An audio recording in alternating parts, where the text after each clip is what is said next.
Here what I have done is I actually marinated the soya sauce and the oyster sauce, all the three sauces together, and let it sit for a while.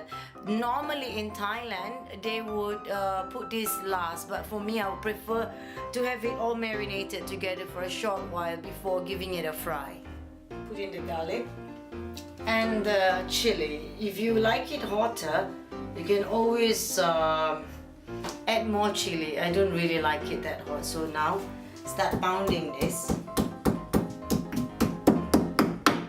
So get to this consistency, and not too fine and not too big the pieces. 2 tablespoons of oil.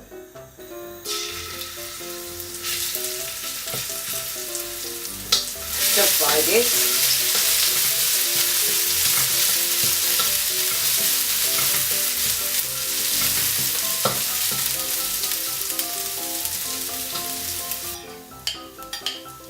Add in the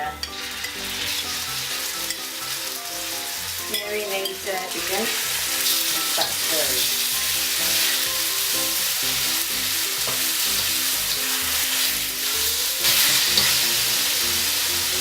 I added a little bit of water because my chicken is big pieces, so just to cook them.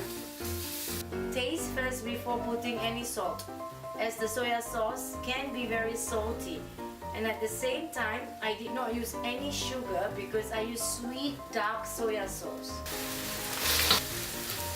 Chicken is cooked. You can now add the krapow leaf or the basil, the holy basil leaf, and turn off the fire immediately and just give it a stir.